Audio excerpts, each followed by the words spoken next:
में 10 साल में एक बार टाइफाइड होगा तो फिर जिंदगी भर उनका शरीर अच्छा नहीं रह पाता है, उनका इम्यून सिस्टम हमेशा के लिए कमजोर पड़ जाता है। तो क्या करें? इसके लिए लिख लो, इतना अच्छा प्रयोग है। 3 मुनक्का 3 अंजीर चुटकी भर खूब कला।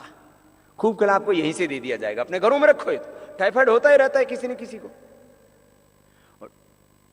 3 मुनक्का 3 अंजीर और 1 चुटकी भर दाना, माना आप आधा ग्राम 1 ग्राम समझ लीजिए, 1 ग्राम के करीब खूब कला।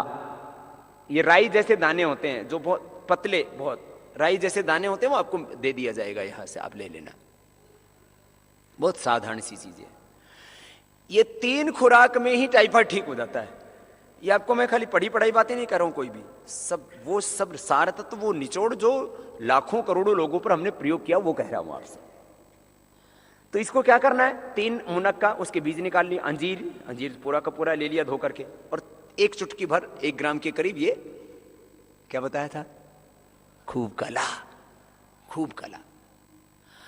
अब इसको रगड़ लिया सलबट्टे पे, चटनी बना ली, चटनी बना करके खिला दीजिए, खाने में भी अच्छी लगती है और इसमें भूख बहुत अच्छी लगेगी। टाइफाइड में भूख खत्म हो जाती है। टाइफाइड होता है आंतरिक ज्वर बोलते हैं, इंटेस्टाइन का फीवर होता है वो, और इसमें आंतों सूजन भी आ जाती है, भूख एकदम खुल जाती है। 3 दिन में तो चकाचक दनादन दौड़ लगाएंगे, टाइफाइड खत्म। दाने वाला बुखार बोलते हैं, कोई और दूसरा बोलते हैं, आंत वाला बुखार बोलते हैं, कुछ ऐसा अलग अलग नाम बोलते हैं, मोती झारा बोलते हैं, कुछ अलग अलग नामों से इसको लोग जानते हैं। ये टाइफाइड के लिए इससे बेहतर पूरे वर्ल्ड में कोई दवाई नहीं है। और दवाई कितने रुपए की? 3 रुपए की। 5 रुपए की मान लो ये खुराक जो है, अपने घर में की चीज है सारी की सारी। इसकी भूख बहुत अच्छी लगेगी। तो इसमें लेना क्या? दूध, चीकू, सेव, पपीता, ऐसी हल्की चीजें, अनार, ऐसी चीजें, मैंने भारी चीज कोई नहीं खानी है। बच्चे हैं तो ज्यादा उनका मन करे तो उनको थोड़ा खिचड़ी दे सकते हैं, या दाल, मूंग की दाल का पानी दे सकते हैं। नहीं तो वो भी 3 दिन थोड़ा सा कीजिए, एकदम टनाटन तबीयत फिट। खैर, ऐसे कुछ छोटी छोटी बातें और बताता हूं। देखो, एक तो योग का विषय है, दूसरा है जड़ी बूटियों का। हर एक चीज का एक प्रभाव होता है, हर एक चीज का गुण होता है।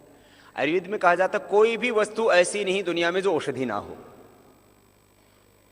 भाई विश्वरूप मेरे से पूछने लगे, बाबा जी हमें आश्चर्य होता है, आपको इकोनॉमिक्स से लेकर के और हेल्थ से लेकर के, एजुकेशन से लेकर के, जड़ी बूटियों से लेकर के, क्या इतने विषय को आप जान रखते हो, और यहाँ ये शुरुआत कैसी हुई, ये इतना करोड़ों लोगों तक ये कैसे पूछा? इसका कोई एक वाक्य में आप कहो तो क्या है? मैंने कहा भाई देखो, एक वाक्य में तो ये है, हम ये प्रयोग कर रहे थे, इसके परिणाम आ गए हमारे सामने। हमने योग करवाया, हमने अलग अलग जड़ी बूटियां खिलाई, तो उसके कोई भी काम करते हैं उसका परिणाम आता है, उसका रिजल्ट आता है। भांग खाओगे तो नशा होगा, धतूरा खाओगे तो और ज्यादा नशा होगा, जहर खाओगे तो मर जाओगे, कुछ दूसरी चीज खाओगे किसी से ताकत मिलेगी, किसी कुछ ना कुछ किसी का प्रभाव होगा। तो हमने योग की क्रियाएं करवाई और उसका प्रभाव जो आया, हमने उसको बस विज्ञान की कसौटी पर कसा और लोगों को बताया कि ये इसका मैकेनिज्म है, ये इसका साइंस है। उसको फिर हमने जो है एक्सप्लेन किया, खाली सच को हमने खाली शब्द दिए बस। जैसे आपको सुबह हमने एक्सरसाइज करवाई, कितनी देर? 1 घंटा। 1 घंटा एक्सरसाइज करने के बाद आपको बताया कि अब अपना वेट चेक कर लो क्या हाल है। तो आपने देखा, अरे मेरा 300 ग्राम, मेरा 500 ग्राम, मेरा 800 ग्राम, मेरा तो 1 किलो, मेरा तो 1 किलो 200 ग्राम कम हो गया 1 घंटे में। इसका मतलब एक्सरसाइज तो मैं अब जरूर करूंगा, मैं जरूर करूंगी, क्योंकि 1 घंटे के एक्सरसाइज से हमारा 1 किलो वेट कम हो सकता है, आधा किलो वेट कम हो सकता है। और मैं 2-3 महीने इस तरह से एक्सरसाइज 1-1 घंटा भी कर ली तो वापस मैं ऐसे ही हो जाऊंगी जैसे दुनिया के हर इंसान की चाहत होती है कि मैं खूबसूरत दिखूं, मैं स्वस्थ हो जाएगी। खैर, ऐसे ही हमने जड़ी बूटियों का प्रयोग करवाया और उसके जो जो परिणाम आए वो हम आपको बता रहे हैं। जैसे बीपी के लिए, शुगर के लिए, हार्ट के लिए, कैंसर के लिए, हेपेटाइटिस के लिए, स्किन डिजीज के लिए हमने प्रयोग किया अलग अलग। वो उसको मैं थोड़ा सा कहता हूं। उससे पहले ये कुछ छोटी छोटी बातें और बता देता हूं। अब जैसे किसी को खून की कमी है, छोटी सी बात है, हीमोग्लोबिन की कमी 50% लोगों को है एवरेज। किसी का तो बहुत ज्यादा कम है, लेकिन 50% तो एवरेज कम है। लेडीज को तो और ज्यादा, 8, 12, ये एवरेज है। प्राणायाम एक तो कपालभाति करने से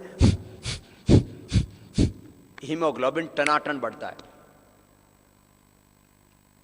मेरा हीमोग्लोबिन पिछले, जब से मैंने चेक करवाना शुरू किया, उससे पहले तो चेक ही नहीं कराते थे, जब से चेक कराना शुरू किया, जब प्राणायाम नहीं करता था उस समय मेरा 12 रहता था, लेकिन प्राणायाम करने के बाद मेरा हीमोग्लोबिन 17 और 17.5 ही रहता है, इससे कम कभी होता ही नहीं है। 17.5 ये एवरेज। अब इससे ऊपर नहीं, फिर 18 से ऊपर चला जाए तो खतरनाक होता है, लेकिन ऊपर भी नहीं जाता और नीचे भी नहीं आता, तो 17 सेट हो गया है, परफेक्ट। तो आपको जिंदगी में कभी आयरन की गोली खाने की जरूरत नहीं, खून की कमी से नहीं, फिर थकान आ जाती है, शरीर तगड़ा है लेकिन हीमोग्लोबिन कम है तो थक जाते हैं। लेडीज़ को तो बहुत प्रॉब्लम रहती है, क्योंकि मंथली में भी उनको ब्लीडिंग आदि होने से ये हो जाता है, किसी किसी का लीवर वीक होता है, किसी किसी को जेनेटिकली होता है, फिर वो जो है फिर उनको तो खून चढ़ाना ही पड़ता है, अलग अलग तरह की फिर बीमारियां होती हैं। थैलीसीमिया का रोग होता है, थैलीसीमिया के फिर माइनर थैलीसीमिया तो प्राणायाम से 100% अच्छा होता है, मेजर थैलीसीमिया वो थोड़ा सा क्रिटिकल है, माइनर थैलीसीमिया तो पूरा 100% अच्छा हो जाता है। पूरे के पूरे खानदानों को ये माइनर थैलीसीमिया की प्रॉब्लम होती है।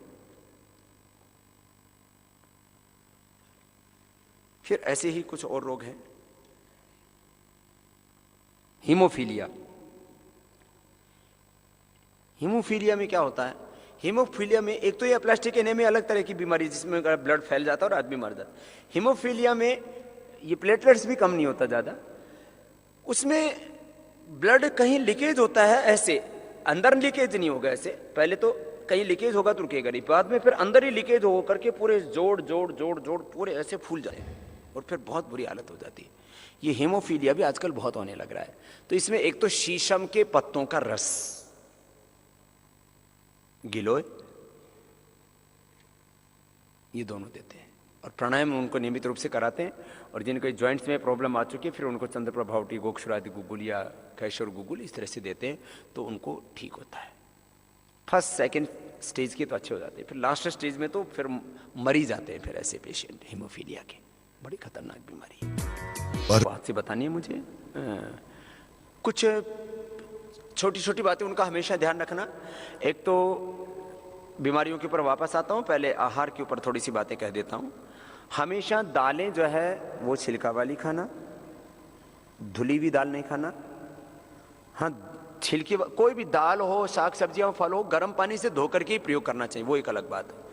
छिलके वाली दालें उनसे उससे शक्ति भी आपको मिलती है, और छिलका किसी भी औषधि का हो, दालों का हो, गेहूं का हो, चना का हो, त्वक व इस औषधि नाम सार है। छिलके में उस अन्न के, उस साग सब्जी के, फल के, वनस्पति के सारे गुण होते हैं, सार तत्व होता है उसमें। और मूंग की दाल हो या कोई भी दूसरी दाल हो, वो छिलके वाली दाल आपको गैस नहीं करेगी, बिना छिलके वाली दाल गैस करेगी, कब्ज की प्रॉब्लम होगी, तमाम चीजें होंगी। कोई भी आटा है वो मोटा होना चाहिए और चोकर उसका फेंकना नहीं चाहिए और साथ में उसका प्रयोग करना चाहिए। सभी को जो फल छिलके के साथ खाए जा सकते हैं, चाहे वो सेब हो, चाहे और दूसरे फल हो, जो फलों को हम छिलके के साथ खा सकते हैं। कुछ तो लोग मैंने देखा अमरूद का ही छिलका उतार देते हैं, सेब का तो उतारते हैं, और जो है अमरूद के बीज फेंक देते हैं, छिलका ही खाते हैं। बीज उसके सबसे अच्छे होते हैं, लेकिन उनको चबाना नहीं चाहिए, उनको निगलना चाहिए। खैर, फाइबर जितना अंदर जाएगा उतना अच्छा रहेगा। तो छिलका जो है कोशिश कीजिए जो है आपको ना उतारना पड़े, और अच्छा है वो आपकी सेहत के लिए। इसका मतलब ये नहीं कि केला भी आप छिलके से ही दिखा जाए।